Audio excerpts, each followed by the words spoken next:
Hello guys, it's Spurs 21 here back with another video for you, and this is my review after a truth be told, a Premier League classic as Spurs beat Leeds in a thriller 4-3 today at home.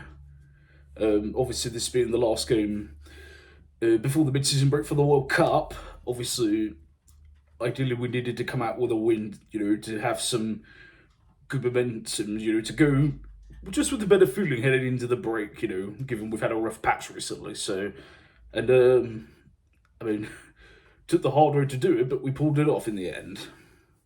Into the game itself, the lineup was Hugo Lloris in goal, of course. The back three of Clement Longley, Eric Dyer, and Ben Davies, with Ivan Perisic and Emerson Royal as their wing backs.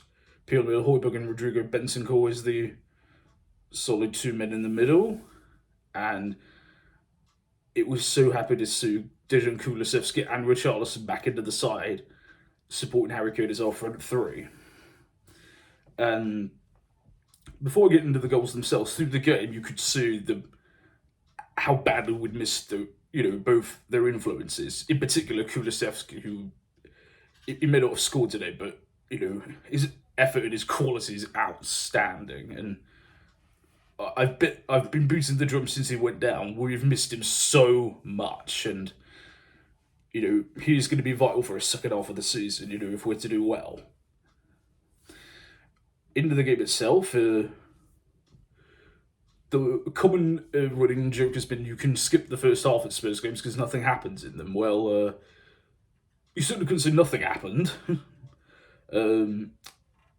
After a lively start, with because Leeds always come out and charge at you at 100 miles an hour with good passing, relentless pressing. It's just the way that they always do it. 10 minutes in, Leeds scored the opening goal when Somerville manages to run in behind Emerson and Dyer, which it was slack defending from both of them to sort of impasse Lloris to make it 1-0. We do respond well though to the goal. We have a great chance that Kane misses. We then have a brilliant build-up play between Kulusevski and Perisic that falls to Emerson, who just gets his timing all and skies his effort over the crossbar. We then do get the equaliser, corner from Perisic on the right-hand side. Mesut can't get it away. It falls to Kane, who just controls it and puts it home to make it 1-1. Leeds then hit the post. Then we have another Gil's Edge chance that we miss before the end of the first half. We don't clear a corner properly. Christensen flicks it back towards goal, and Rodrigo on the turns fires a spin shot into the net to make it 2-1 to Leeds for half time. Then early in the first minutes of the second half, we come back to make it 2-2 as Kulusevski's work gets a cross in, cleared out to the edge of the box. Ben Davies on the volley hits his effort into the back of the net to make it 2-2. And we have another good chance that is saved. Leeds have a couple of great chances. It's there's another goal coming sooner or later. Then with 15 minutes to go, seemingly the game's lost when Rodrigo gets away on the left-hand side, burns his way past Sanchez and fires a sort of cross Hugo into the far corner to make it 3-2. But then immediately we come back again, cross from Doherty into the box from the right-hand side, cleared up to the edge where Bentancur there, and he volleys it and just smashes it into there to make it 4-3. I mean, to 3-3 at the time, with 10 minutes to go. Then literally just a couple minutes afterwards, great work from Kane first to get the ball up to Kulusevski on the right, who teases the shot, scores it for Bentancur, who just slides at him to make it 4-3 and complete the comeback. And then Leeds get a man, Tyler Adams, sent off late on for a second yellow card, and that pretty much kills the game off. And Spurs see the job out with a 4-3 win in a truly breathtaking affair. We needed a good response after, a very disappointing, especially the last week. We wanted a good win, and people wanted it some excitement. We got the win, we got excitement. Maybe not the excitement that we hoped for, but we stuck it through.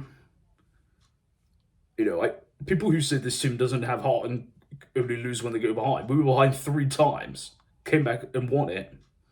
It's pretty impressive for a team who supposedly can't win when they're behind because we're an expert at it. Kulusevski, as I said, was outstanding. Bentancur for 16 million quid, he looks an absolute bargain of a player. He's so good, and even with the 2 goals, it wasn't his best game of the day. He did have moments of, where he was missing.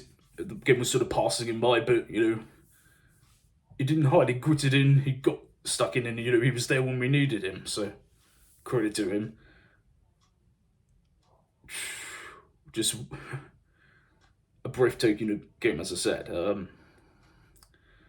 And that is the end of the first half, I guess you could say, of the season. As we know, way to the World Cup. We go in there in the top 4 of the Premier League. Qualify for the last 16 of the Champions League. Both very good positions. There are things that need to be worked on, and hopefully over the, period that the club is in hibernation, I guess you could say, till Christmas. Hopefully Conte, Levy and Paratici will be working out what to get in for the January transfer window, because we do need recruitment. We need players who can come into the team right now, as in they are ready now and can improve the squad and the first 11. And, I'm not even saying go after mega superstars, who 99% of us have probably never had heard of Kulusevski or Bentancur when they arrived last January window, and then they were instrumental in getting us into the Champions League last season. So,